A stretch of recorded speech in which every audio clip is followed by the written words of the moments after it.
La VIC, la COCOF et la Fédération Wallonie-Bruxelles vous informent. Comment éviter d'être contaminé par le coronavirus? Lavez-vous régulièrement les mains.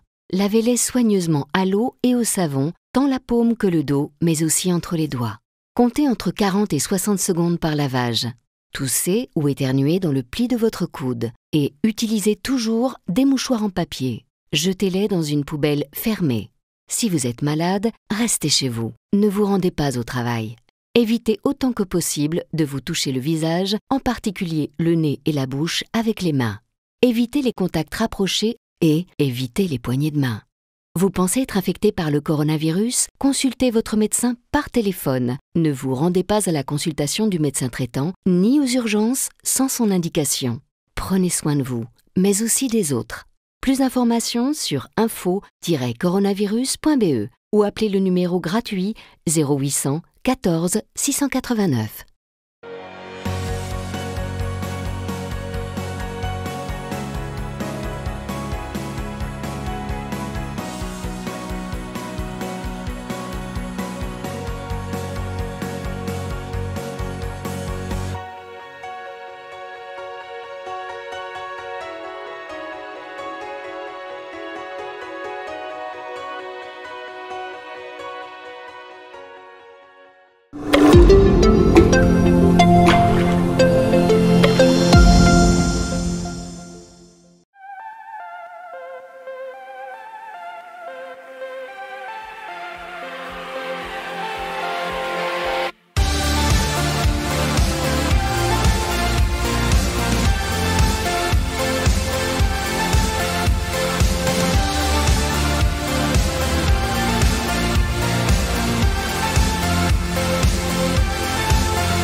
Bienvenue, chers amis, frères et sœurs, en ce dimanche 23 août. Nous sommes déjà le 23 août, et oui, nous sommes dans la joie, encore, ce matin, de pouvoir nous retrouver ensemble, même si à distance, comme depuis quelques mois déjà, nous continuons dans cette lancée, dans l'attente de nous retrouver, de nous revoir physiquement.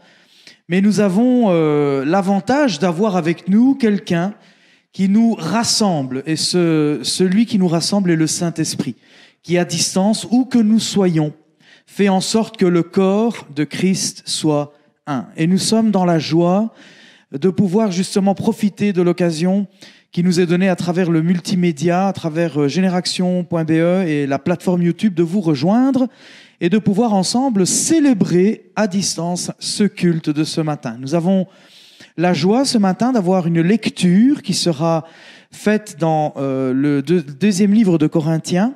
Avant de passer à cette lecture, je voudrais que tous ensemble nous puissions nous préparer à ce culte et demander au Seigneur de nous bénir, de préparer nos cœurs, nos pensées, notre être entier, qui soit captif à l'écoute de la parole de Dieu de ce matin. Merci mon Dieu pour ta gloire, pour ton pardon, pour la miséricorde avec laquelle tu viens à nous, tu es venu à nous, tu t'es fait homme, et tu nous permets encore ce dimanche matin de pouvoir célébrer ton saint nom, de pouvoir communier avec toi. Tu nous as réconciliés grâce à ce que Jésus a fait à la croix. Seigneur, nous sommes réconciliés avec Dieu le Père, Dieu créateur du ciel et de la terre, et nous nous réjouissons ce matin encore à l'idée de pouvoir célébrer ton saint nom, de pouvoir nous rejoindre les uns et les autres, frères et sœurs, où que nous soyons, à distance, dans les pays au loin qui nous regardent encore ce matin. Les personnes peut-être qui pour les premières fois se connecteront et écouteront le message de l'Évangile. Seigneur, quel bonheur de te connaître, quel bonheur de pouvoir ensemble te dire combien nous t'aimons. Merci mon Dieu, bénis ce culte du début à la fin.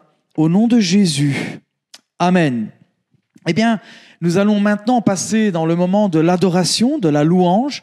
Nous pouvons utiliser le chant que Dieu nous donne, que notre être entier puisse célébrer son saint nom grâce aux cantiques qui nous prépareront à l'écoute de la parole de Dieu. J'espère que vous passerez un bon moment, pas seulement pour vous distraire, mais le chant est une deuxième façon de prier en quelque sorte, de vraiment nous connecter par le Saint-Esprit avec notre Dieu et de pouvoir lui dire de tout notre cœur tout ce que nous pensons de lui et tout ce que nous attendons encore de lui ce matin. Que le Seigneur nous bénisse à l'écoute de ces chants. À tout à l'heure.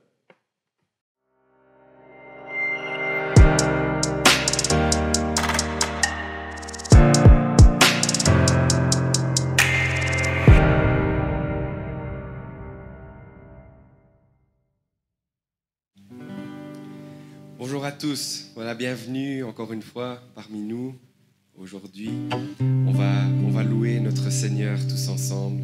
Je voudrais juste remercier avant tout l'Église, le pasteur, le conseil pour cette invitation, voilà, d'être là parmi vous, plus ou moins si on peut dire comme ça aujourd'hui. Mais voilà, je suis heureux de pouvoir servir avec ma femme ici aujourd'hui, de pouvoir vous servir et vraiment on espère et on a à cœur que vous puissiez être bénis dans vos maisons alors que nous allons louer Dieu tous ensemble. Et on va commencer avec ce premier chant. On veut vraiment se rappeler de la grâce de notre Seigneur, vraiment lui qui a tout fait pour nous sauver alors que nous ne méritions rien. Il s'est sacrifié et il a pris le poids, les erreurs, tous nos péchés pour nous purifier, pour nous donner un nouveau départ. Vraiment, nous voulons le remercier de tout notre cœur et nous voulons nous réjouir, vraiment célébrer notre Dieu ensemble. On y va, on va chanter ce chant.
Digne est le roi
tout notre cœur.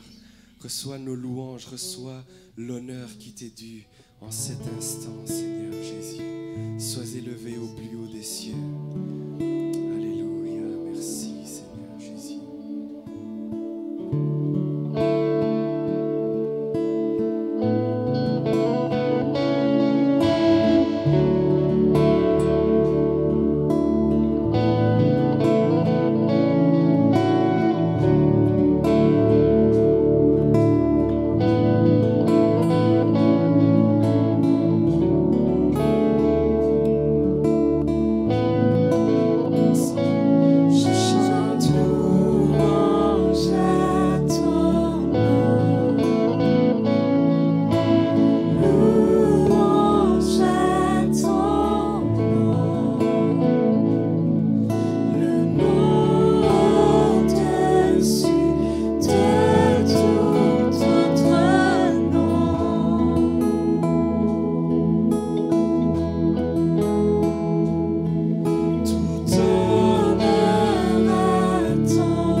t'élevons plus haut, t'élevons, Seigneur. Alléluia. Merci, Jésus. Merci, Seigneur, pour ta croix, Seigneur Jésus. Merci pour ton sacrifice, Seigneur Jésus. Merci parce que tu es là, présent parmi nous en cet instant, Seigneur. Nous voulons vraiment nous rappeler, Seigneur, de la croix. Merci pour ton œuvre, Seigneur. Merci parce que nous avons la victoire en toi, en ton nom, Seigneur Jésus. Sois loué, Seigneur Jésus. Merci, Jésus. Sois béni, Seigneur. Alléluia. Tu es loué, Jésus. Chantons ensemble.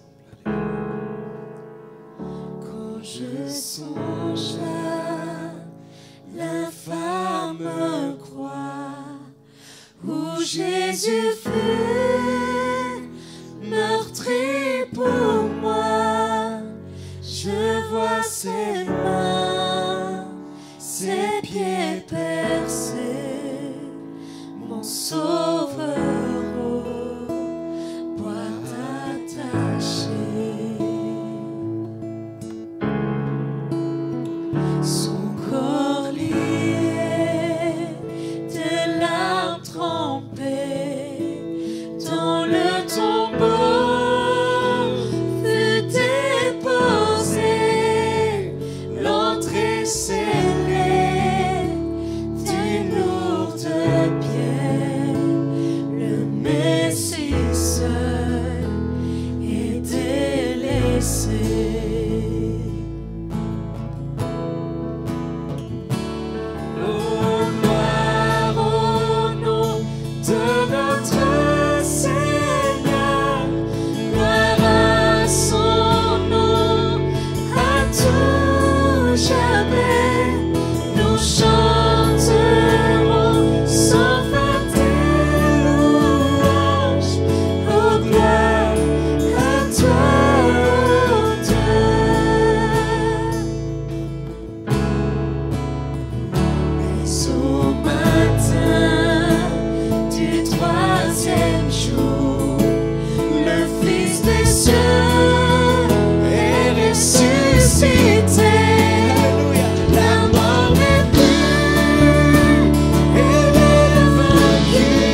nos familles maintenant, Seigneur. Alors que nous te louons, Seigneur, que tu puisses venir siéger parmi nous, Seigneur. Viens siéger parmi les louanges de ton peuple, Seigneur. Ton peuple qui t'adore en cet instant. Alléluia, viens, Seigneur. Viens nous inonder, Jésus. Alléluia. Merci, Seigneur. Chantons une dernière fois. Oh, gloire au nom de notre Seigneur.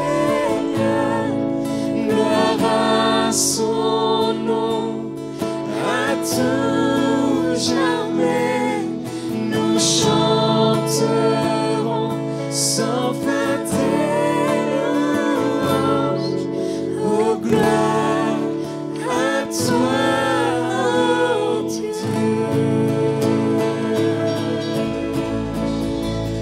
Merci Seigneur pour ta présence. Merci comme tu nous fais du bien encore aujourd'hui, Seigneur, alors que nous te louons. Seigneur. Merci Seigneur, toi le Dieu vivant. Seigneur. Sois loué, reçois la louange. Seigneur, continue à nous bénir, à nous parler et toucher nos cœurs. Au nom de Jésus. Amen.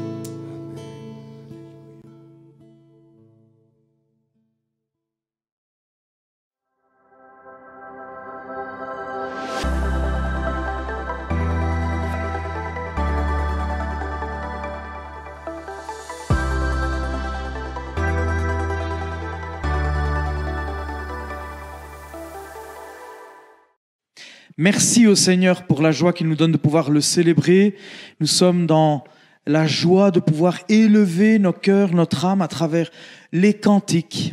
Comme le dit l'apôtre Paul dans les Épîtres, entretenez-vous par des chants, des cantiques, des psaumes, des cantiques spirituels, des cantiques qui nous élèvent vers le ciel, qui nous connectent avec notre Dieu. Et nous remercions l'équipe de Génération Musique qui, de semaine en semaine, a pu faire en sorte de pouvoir enregistrer ces cantiques pour bénir l'Église.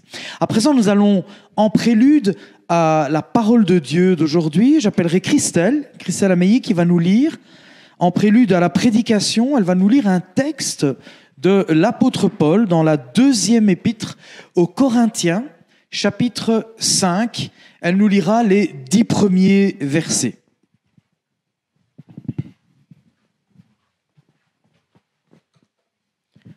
Nous le savons en effet, si notre demeure, cette tente que nous habitons sur la terre, vient à être détruite, nous avons au ciel une maison que Dieu nous a préparée, une habitation éternelle qui n'est pas l'œuvre de l'homme.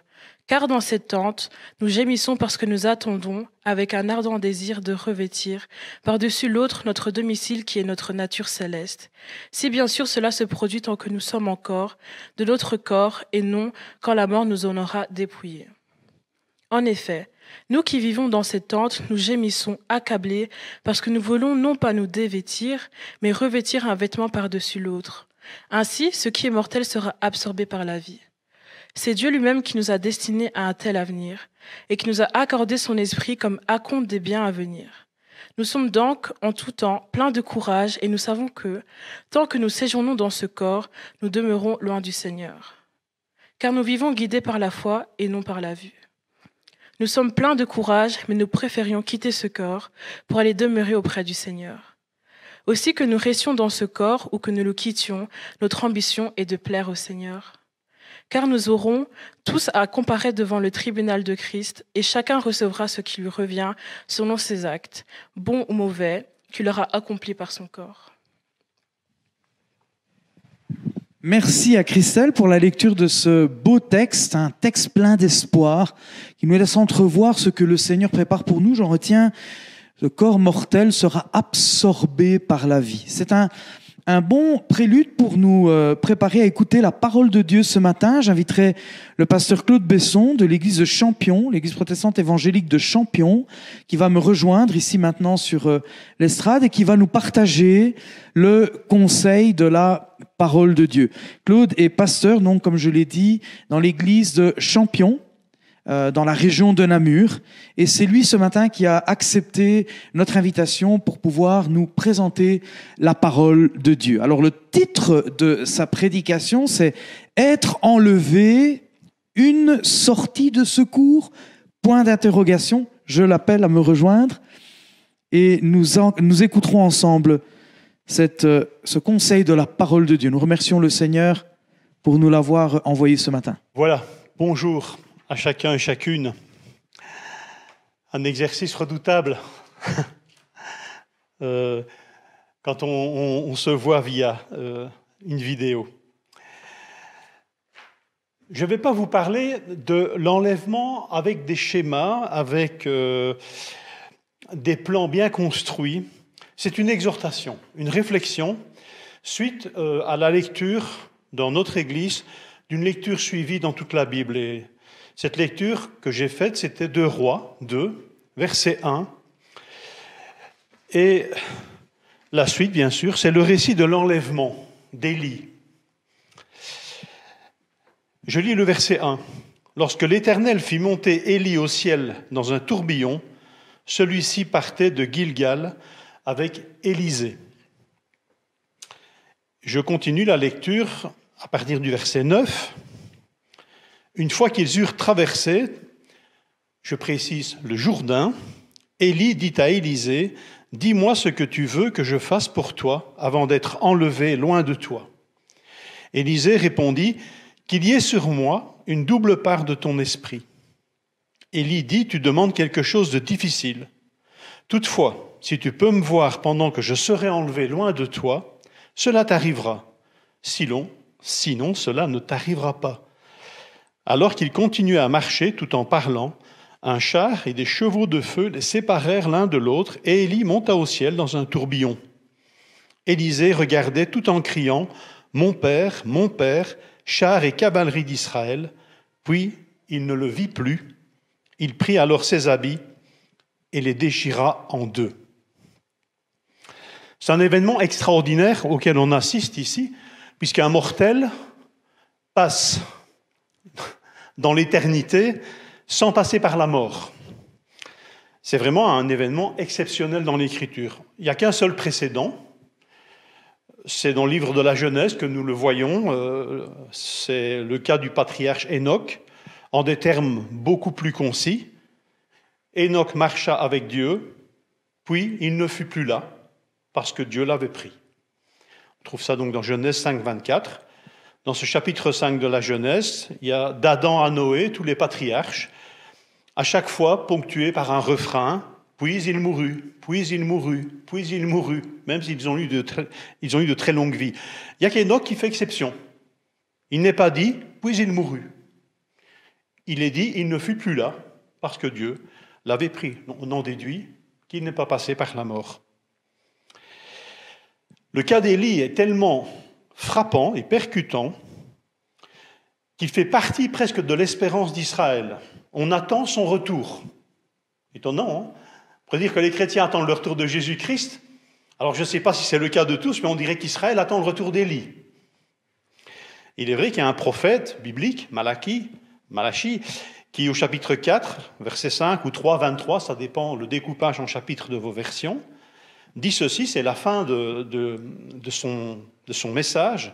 « Je vous enverrai le prophète Élie avant que n'arrive le jour de l'Éternel, ce jour grand et redoutable. » Alors voilà, c'est une attente tellement vivace qu'à l'époque de Jésus, les Juifs ont demandé à Jean-Baptiste et à propos de Jésus, n'est-ce pas, Élie ?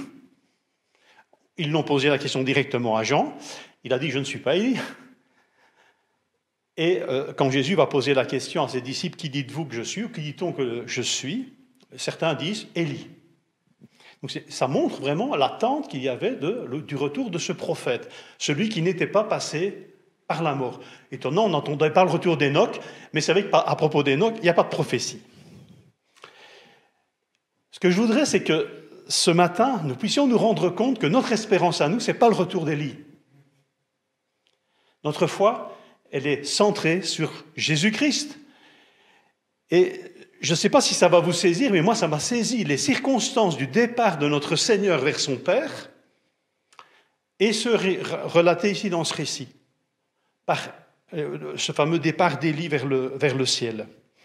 Il y a un contraste saisissant. Et c'est pour ça que j'ai intitulé Être enlevé, est-ce que c'est une sortie de secours? En ces temps de crise, c'est une des grandes tentations des chrétiens. Quand c'est la crise, allons auprès du Seigneur, tout est foutu. Le monde est foutu, la maladie va gagner tout le monde. Seigneur, reprends-moi. Si je parle ainsi, je ne parle pas dans les termes de l'espérance chrétienne.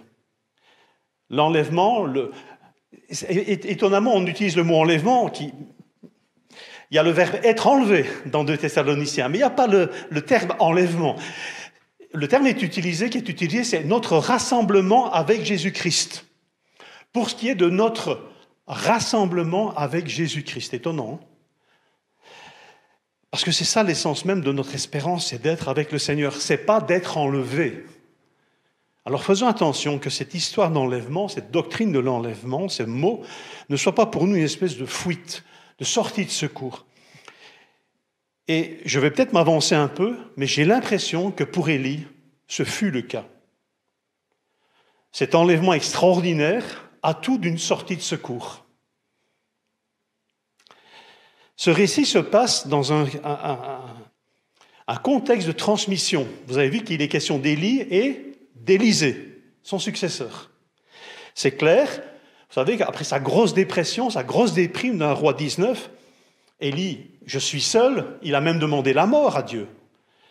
Et puis finalement, le Seigneur va lui dire, après cette rencontre extraordinaire qui va se passer avec Dieu, qui va lui parler dans un doux murmure, Dieu va lui dire d'aller oindre 3 personnes, dont Élisée, comme successeur. Et c'est ce qu'Élie va faire. Tu consacreras par onction Élisée, le fils de Shaphat, d'Abel-Méhola, comme prophète à ta place. Et il le fit. Mais ce qui m'interpelle ici dans 2 Rois 2, c'est que ce passage de témoin, il est quand même extraordinairement bizarre. On dirait qu'Élie a effectivement oint Élisée, mais qu'il n'a rien préparé. C'est seulement ici, le jour de son enlèvement, qu'il va dire « Dis-moi ce que tu veux que je fasse pour toi avant d'être enlevé, loin de toi. » Il n'a pas préparé ses bagages longtemps à l'avance, Élie. C'est le jour de cet enlèvement qu'il, soudain, dit à Élisée « Qu'est-ce que je peux faire pour toi ?» Notez bien ça, vous allez voir le contraste saisissant avec Jésus. C'est Élisée qui va lui parler de succession, par une expression étonnante. « Qu'est-ce que tu veux que je fasse pour toi ?» Et Élisée lui demande quoi? Une double part de l'Esprit qui est sur Élie. Il ne demande pas 2 fois plus de Saint-Esprit, hein. Il demande la part de l'aîné, la double part de l'aîné. Donc, c'est une expression, je vais être ton successeur, mais donne-moi les capacités. Apparemment, ça n'a pas encore été fait. Ça n'a pas encore été préparé. Alors, Élie va même dire qu'en fin de compte, ce que tu demandes est difficile. Notez ce contraste encore, quand on va parler de Jésus. Ce que tu demandes est difficile, ça ne dépend pas d'Élie. Élie n'a aucun pouvoir de répondre à la demande d'Élisée. Il dit, voilà, si tu vois dans quelles circonstances je pars, alors ça se fera. Si tu ne me vois pas partir, alors ça ne se fera pas. Ça ne dépend absolument pas d'Élie. Voir des chars de feu, apparemment, c'est une vision qui revient à ceux à qui Dieu donne de le voir. C'est extraordinaire, hein? Élisée, plus tard, lui aussi, il va être dans une circonstance particulière, entouré d'ennemis, et son serviteur tremble. Et Élisée va faire cette prière pour son serviteur. « Éternel, ouvre ses yeux pour qu'il voie. » Et l'Éternel ouvrit les yeux du serviteur qui vit la montagne pleine de chevaux et de chars de feu autour d'Élie. C'est des visions extraordinaires, mais elles ne sont données que par Dieu. C'est une réalité spirituelle, mais pour la majorité des hommes, ils sont aveuglés et ne voient pas ces réalités. Il faut une intervention divine pour ça.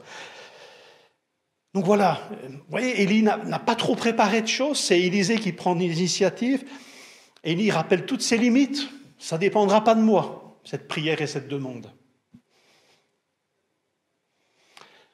Vous voyez le contraste entre le départ d'Élie et celui du Seigneur? Le mortel qu'est Élie ne passera pas par la mort. L'Éternel, le Fils de Dieu, lui va partir de cette terre en passant par la mort. C'est extraordinaire, c'est bouleversant quand on y réfléchit. Pour le mortel, c'est bien de ne pas passer par la mort. Chouette expérience. La mort qui nous fait si peur. Mais quel fruit est-ce que ça a apporté dans la vie des autres chez Élie? En mesure de ce que ça a apporté comme fruit dans la vie des autres par rapport à Jésus-Christ. Le contraste. Jésus promet à ses disciples, il va parler longuement de son départ. Si vous prenez en fait Jean 13 à 17, c'est pratiquement un long discours sur son départ, mais sur son revoir, sur le revoir aussi, sur l'envoi du Saint-Esprit, sur le fait qu'ils seront dans la peine, qu'ils seront dans le chagrin, qu'ils seront dans le désespoir. Mais ils triompheront de tout ça grâce à lui et à l'autre consolateur et à son Père. Parce que Dieu reste Dieu, Père, Fils et Saint-Esprit. Dans ce mystère étonnant, dans ce mouvement étonnant qu'il y a en Dieu, Père, Fils et Saint-Esprit sont continuellement associés. Mais on ne sera pas seul. Puis quand on pense à Matthieu 28, le dernier discours de Jésus, à nouveau, il y a des instructions, il y a des promesses. Et là, Élie qui dit, moi je ne peux rien pour toi, Jésus va nous dire, je suis avec vous tous les jours. Et tout pouvoir m'a été donné dans le ciel et sur la terre. Et je suis avec vous tous les jours. Et c'est quoi notre mission, Seigneur? C'est faire de toutes les nations des disciples, à 11. Petite mission, quoi. Mais le Seigneur, il a tout préparé. Et on voit que le Seigneur a passé 40 jours après sa résurrection, avant son enlèvement. Il leur a parlé longuement du royaume de Dieu. C'est bouleversant, vous ne trouvez pas? C'est saisissant, ce contraste en ce départ d'Élie, qui est presque un départ précipité, et celui de Jésus qui est tellement préparé, mais qui n'est pas désespérant du tout. Alors moi, je vous le dis, je préfère attendre Jésus. Et j'ai rien contre Élie. Mais l'épître de Jacques nous rappelle qu'Élie était un homme de la même nature que nous. Mais c'était un homme de prière. Il a des choses à nous apprendre, Élie. Mais ce n'est pas le Seigneur. Et son enlèvement n'est pas la norme. Je pense que l'enlèvement d'Élie, les circonstances de son enlèvement ne sont pas pas la norme pour des chrétiens. Ou alors, pour nous, l'enlèvement, c'est une fuite. C'est un épien pour soi. Et pour les autres, que le Seigneur leur fasse grâce. Alors, comment est-ce que nous voyons, nous, cette idée d'être appelés... De toute façon, l'enlèvement, ce ne sera qu'une génération, si je comprends. Hein. Il n'y aura qu'une génération de chrétiens qui passera par cette expérience. Parce que tous les autres passeront par la mort, qui est le chemin normal pour entrer dans l'éternité. Mais quand même, que ce soit cette génération qui sera enlevée ou toutes les générations qui précéderont et qui mourront, est-ce que nous voyons cela, même notre mort, comme une fuite, notre enlèvement comme une fuite, une sortie de secours ou un accomplissement de la volonté de Dieu? Je pars en ayant accompli la vocation que Dieu m'avait adressée. Et c'est mon seul souci. Et je sais qu'en accomplissant sa volonté, je serai réuni avec lui. Il y a une certaine nuance, je trouve, qu'il faut considérer. Voilà, moi, ça m'a profondément touché. Un petit détail du texte. Élie a été enlevé en ayant passé le Jourdain. Vous avez vu ça? Il est hors du pays promis quand il est enlevé. Et notre Seigneur est mort à Jérusalem, en plein cœur du pays, en plein cœur de la volonté divine, dans les circonstances les plus difficiles possibles, mais sans abandonner, sans quitter ce pays. Alors voilà, je ne fais pas un procès à Élie, mais c'est curieux qu'il ait été enlevé hors du pays, hors du Jourdain, comme une sortie de secours.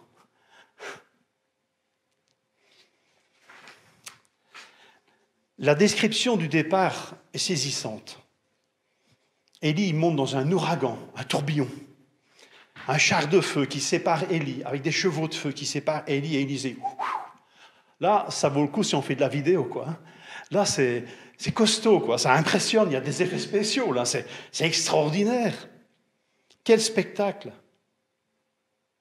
Alors, surtout, ne cherchez pas à expliquer tout ça. Hein.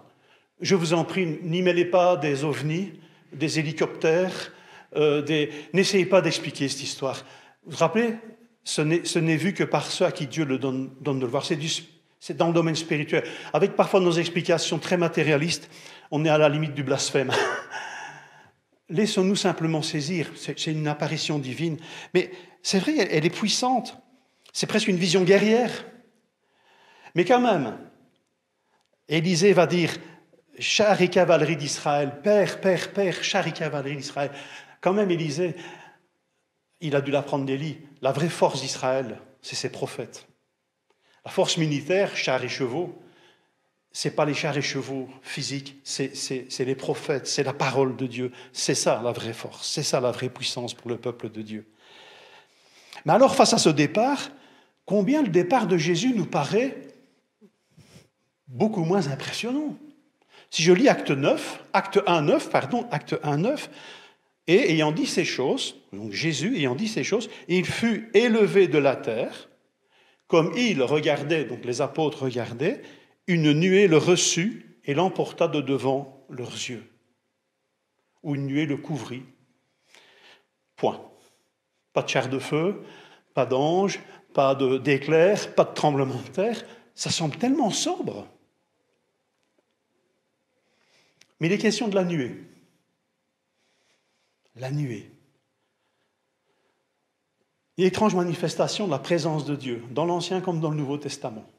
Les deux testaments nous présentent cette nuée. Vous savez, elle était sur le tabernacle.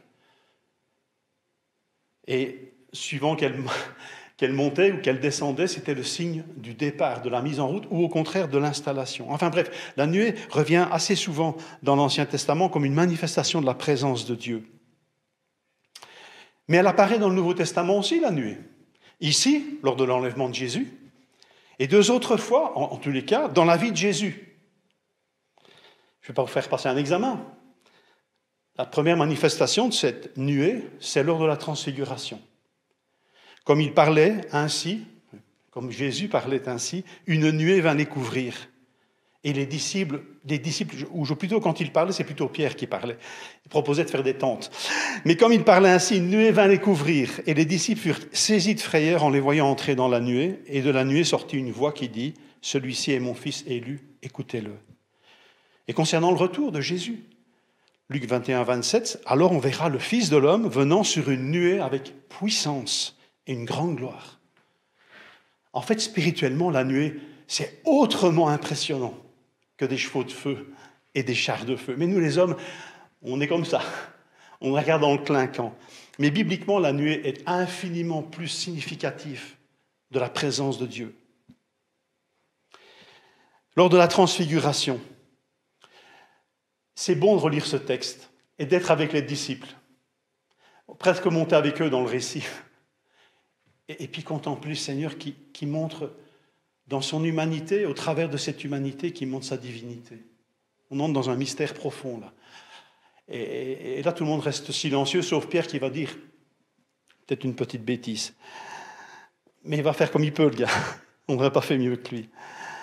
Alors, lors de ce récit, qui apparaît en même temps ? Il y a deux individus qui apparaissent près de Jésus, Moïse et Élie. Moïse qui est mort en dehors du pays et qui finalement va y entrer lors de la transfiguration. Et Élie qui a été enlevé hors de ce pays et qui là est à nouveau près de Jésus, dans le pays. Restant éveillés, Pierre et les autres disciples virent encore mieux. Ils virent la gloire de Jésus et les deux hommes. Mais d'abord, il est dit au verset 31 que Moïse et Élie paraissent, nous dit Luc, dans la gloire. C'est une apparition glorieuse. Mais après, le récit se poursuit. Ils virent la gloire de Jésus et les deux hommes qui étaient avec lui. À côté de la gloire de Jésus, celle de Moïse et d'Élie s'estompe complètement. Et puis, la nuée couvre tout le monde. Jésus, Pierre, Jacques, Jean, Moïse, Élie, tout le monde est couvert. Une voix se fait entendre. « Celui-ci est mon fils bien-aimé, écoutez-le. » De qui cette voix parle-t-elle ? Vous allez tous me dire, de Jésus. Alors je pourrais vous le dire, prouvez-le-moi. Mais parce que le texte, on dirait, se plaît à nous le prouver. C'est quasiment audiovisuel. Quand la voix déclara cela, et que la nuée s'estompa, resta Jésus seul. Moïse et Élie avaient disparu. Reste Jésus seul. Et donc celui-ci est mon fils bien-aimé, écoutez-le, il n'y a que Jésus qui reçoit cette parole. Alors pourquoi est-ce que le texte veut insister à ce point-là, que visuellement, il, lui, est dans la gloire, lui seul a la gloire, Jésus-Christ. Élie et Moïse sont des hommes. Vous savez qu'à une certaine époque, les Juifs se sont targués devant Jésus des disciples de Moïse. On peut être vite les disciples de quelqu'un d'autre que de Jésus. Ce n'est pas anecdotique. La transfiguration remet tout en place. Homme de Dieu, béni comme Moïse et Élie, mais le Fils de Dieu, infiniment au-dessus. Et c'est lui notre Sauveur, c'est lui que nous attendons. Présence du Père dans la voix, présence du Fils, qui s'est montré dans sa gloire, mais qui va dire aux disciples, n'en parlez à personne avant que le temps ne soit venu. Et l'Esprit, on peut le voir, je pense, dans la nuée. C'est intéressant que dans les évangiles, l'expression « la nuée les couvrit », vous le trouvez dans les 3 récits de la transfiguration, dans les 3 évangiles synoptiques. Et la seule autre fois où cette expression est utilisée, c'est lorsque l'ange visite Marie et il lui dit « L'Esprit Saint viendra sur toi, la puissance du Très-Haut te couvrira de son ombre ». C'est la même expression, tout à fait la même. Alors, celui qui couvre de son ombre, certainement, c'est l'Esprit Saint. Et là, on a, lors de la transfiguration, comme lors du baptême de Jésus, une manifestation de ce Dieu étonnant, Père, Fils et Saint-Esprit. Alors, c'est pourquoi je pense que c'est Jésus qu'on attend, bien sûr. Et ce qu'on attend, le vocabulaire est important parfois. Moi, j'attends mon rassemblement avec lui. Parce que dans le rassemblement, je sais qu'il y en a d'autres. Mon enlèvement, ça peut être très égocentré. Élie fut enlevé, tout seul, laissant Élisée un peu triste quand il a déchiré des vêtements, c'est un signe de deuil. Élisée. La grâce de Dieu était plus grande, mais voilà. Qui est plus grand, celui qui passe à la vie sans passer par la mort, en ne sauvant que lui-même, ou celui qui, existant de toute éternité, est passé par la mort pour donner la vie à tous ceux et toutes celles qui l'accueilleront. Alors je voulais c'est une prière, elle n'est pas de moi. Et je pense qu'elle nous remet dans une bonne perspective. Pourquoi est-ce qu'on attend le Seigneur? C'est quoi le but de notre espérance? C'est quoi le but de notre rassemblement avec lui? Écoutez bien cette prière. Seigneur, toi qui es descendu du ciel sur la terre dans la personne de Jésus ton Fils, pour sauver les hommes, délivre-nous de la tentation permanente que nous avons de remonter de la terre au ciel en oubliant ce que nous avons à faire ici-bas, où tu nous as placés pour faire ta volonté. Que ta volonté soit faite sur la terre comme au ciel. Quand on fait la volonté de Dieu, on pourrait dire que le ciel et la terre sont déjà connectés quelque part. Et que finalement, ma réunion avec le Seigneur, c'est une conséquence de cette vie à faire sa volonté et pas une échappatoire. J'espère qu'il en sera ainsi, que notre espérance en ressortira fortifiée et que nous ayons les yeux fixés sur Jésus-Christ, le cœur de notre espérance. Que le Seigneur vous bénisse et vous fortifie.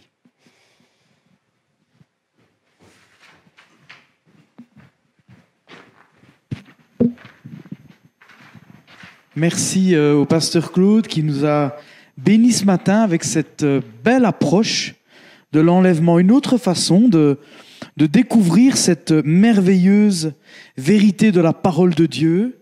Et c'est vrai, en fait, quand on lit notamment le texte de l'apôtre Paul dans la première épître aux Thessaloniciens, il y a quelque chose que le pasteur Besson a dit tout à l'heure, l'enlèvement ne doit pas être un événement égocentré.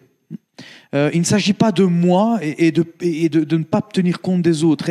Et l'apôtre Paul dira très clairement, quand on lit ce passage que nous lisons assez régulièrement lors des funérailles, on attend toujours les funérailles pour lire ce passage, peut-être devrions-nous le lire plus souvent durant les cultes, on ne doit pas attendre un événement malheureux entre guillemets, puisque l'enlèvement, le retour du Seigneur, le rassemblement, c'est quelque chose qui doit nous animer d'une joie profonde, quelque chose qui doit provoquer en nous une assurance, une certitude qui nous tient ferme devant toutes les circonstances de la vie, et pas une fin en soi. L'enlèvement ne doit pas être une fin en soi, mais elle doit être l'accomplissement qui vient chapeauter la raison pour laquelle le Seigneur nous a placés sur terre et être au service du Seigneur. Alors je vais le lire. Voilà ce que dit l'apôtre Paul à partir du verset 13. « Nous ne voulons pas, frères, vous, chers amis qui nous lisez peut-être pour les premières fois, nous ne voulons pas que vous soyez dans l'ignorance au sujet de ceux qui sont morts, afin que vous ne soyez pas dans la tristesse comme les autres, qui n'ont pas d'espérance. » Et c'est vrai, l'enlèvement du Seigneur, le rassemblement du Seigneur constitue pour nous une glorieuse espérance. En effet, si nous croyons que Jésus est passé par la mort, contrairement à Élie, et qu'il est ressuscité, nous croyons aussi que Dieu ramènera par Jésus et avec lui ceux qui sont morts. Voici ce que nous vous déclarons, non pas d'après notre conviction personnelle, mais Paul dira très clairement d'après la parole du Seigneur. Nous, les vivants, restés pour le retour du Seigneur, nous ne devancerons pas ceux qui sont morts. J'aime bien cette idée de ne pas se placer devant les autres. C'est vraiment l'idée du rassemblement. Tout le monde est logé un peu à la même enseigne. Nous ne devancerons pas ceux qui sont morts. En effet, le Seigneur lui-même a un signal donné à la voix d'un archange, voilà une manifestation quand même assez surnaturelle, glorieuse, à la voix d'un archange et au son de la trompette de Dieu, descendra du ciel et ceux qui sont morts en Christ ressusciteront d'abord. Ensuite, nous qui serons encore en vie, nous serons, et voilà le terme très important, nous serons tous ensemble, enlevés avec eux, sur des nuées, à la rencontre du Seigneur dans les airs. J'imagine un peu, je pense qu'Hollywood, avec tous ses effets spéciaux, ne pourra jamais arriver à décrire, à nous montrer quelque chose qui soit aussi magnifique.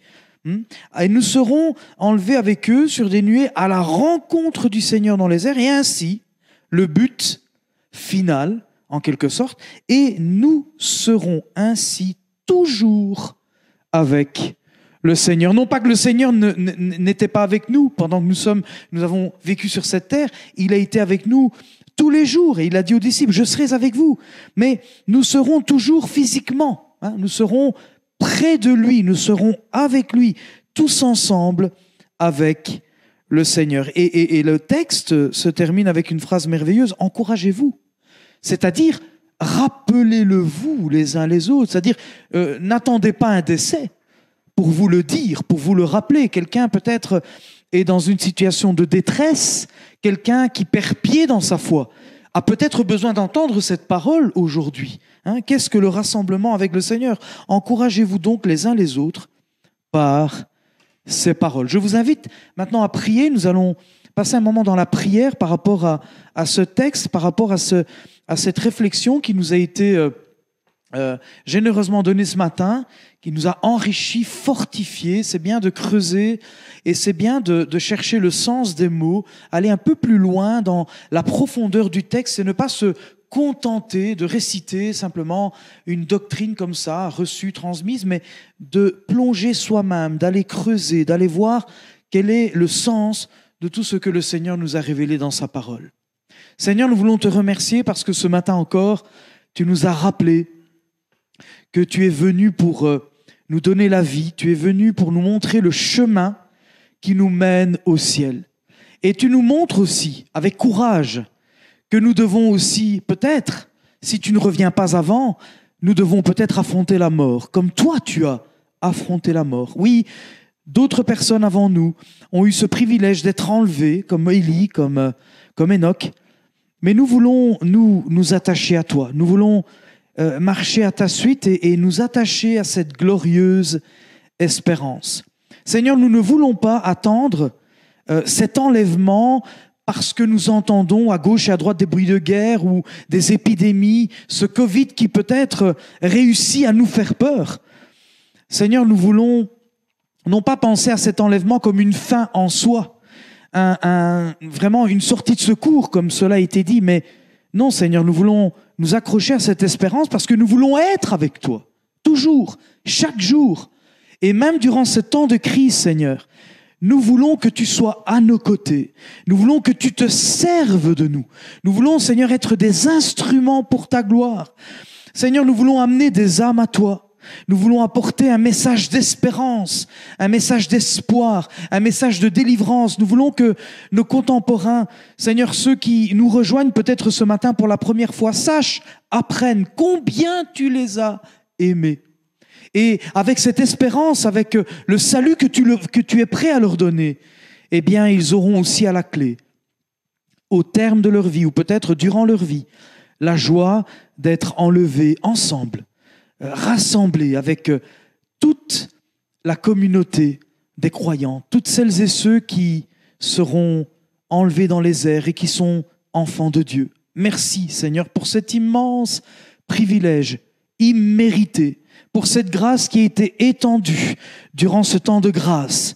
Seigneur, je te prie, Seigneur, que durant ces moments troubles, durant ces jours qui sont mauvais, oui, ce ne sont pas des jours très heureux pour beaucoup de personnes, mais Seigneur, que les gens, que les âmes, que les hommes, les femmes puissent se tourner vers toi et ne pas attendre que les temps s'empirent, que les jours deviennent de plus en plus mauvais, mais qu'ils soient touchés par le Saint-Esprit à l'écoute de cette parole d'aujourd'hui. Seigneur, merci parce que tu as parlé à travers ton serviteur. Je te bénis, je te loue, parce que tu nous montres toutes les facettes de ta parole, avec la richesse qui est la tienne, avec cette diversité, avec ces exemples, avec ces hommes et ces femmes qui nous ont précédés et qui nous aident à comprendre que nous avons intérêt à nous préparer pour ton glorieux retour.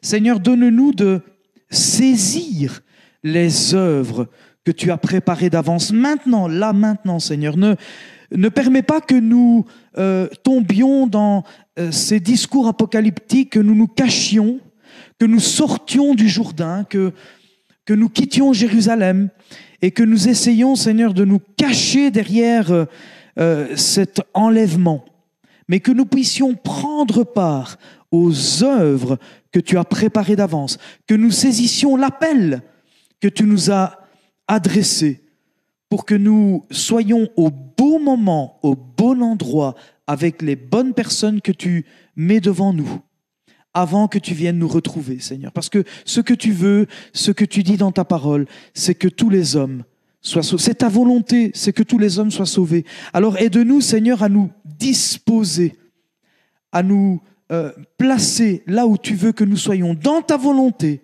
que nous puissions prêcher la bonne nouvelle de l'Évangile. Et puis, Seigneur, nous attendrons, pendant que nous travaillons, pendant que nous partageons cette parole de grâce, eh bien, nous attendons, oui, ton glorieux retour, puisque tu vas revenir et tu vas venir nous chercher. Seigneur, je te demande de bénir chaque personne qui a entendu cette parole de ce matin. Bénis nos cœurs, bénis notre âme, accompagne-nous, reste avec nous jour après jour. Et tout cela, je te le demande dans le nom de Jésus, béni éternellement. Amen. Que le Seigneur vous fasse du bien à l'écoute de cette parole, que vous puissiez peut-être réécouter cette prédication dans la semaine grâce à la fonctionnalité replay sur YouTube, peut-être faire un partage, transférer ce message à quelqu'un qui n'a jamais entendu parler de l'enlèvement du Seigneur, du rassemblement de tous les croyants avec le Seigneur de cette façon, et que vous puissiez vous édifier, nous édifier les uns et les autres. Nous sommes arrivés au terme de ce culte. Je vous rappelle que vous avez la possibilité de toujours voir sur votre écran les informations nécessaires, comme mon numéro de GSM, mon adresse email si vous voulez nous contacter, laisser un message, une requête de prière en particulier. Les membres de l'Église ont toujours la liberté de pouvoir verser leurs offrandes grâce au numéro de compte qui défilera sur l'écran comme chaque semaine. Et nous nous donnons, si Dieu le veut, rendez-vous dimanche prochain, 30 août. Nous attendons un peu l'évolution de la situation. Nous espérons le plus vite possible que nous puissions nous rassembler à nouveau dans l'Église. Nous nous ferons un plaisir de vous contacter, de prendre contact avec vous par rapport à ce projet, à cette possibilité que nous aurons de nous rassembler encore une fois physiquement. En attendant, je vous donne rendez-vous pour dimanche prochain, 30 août, normalement, si tout va bien, à 10h via Génération TV et sur la plateforme YouTube. Je remercie le pasteur Claude Besson qui nous a rejoints ce matin. Je demande de saluer l'Église, l'Assemblée de Champions, que le Seigneur vous fortifie, se serve de vous là où vous êtes. Merci à Christelle qui est venue ce matin nous lire ce beau texte de la parole de Dieu. Je vous salue avec un beau cantique que vous pouvez écouter maintenant et nous nous donnons donc rendez-vous la semaine prochaine. Que le Seigneur nous bénisse tous ensemble. Et maintenant, que la grâce de notre Seigneur Jésus-Christ, l'amour de Dieu le Père et la communion du Saint-Esprit restent et demeurent avec chacun d'entre nous maintenant et à tout jamais. Amen. Que le Seigneur vous bénisse. À bientôt.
Servi en de la tombe, il est monté, Christ est ressuscité.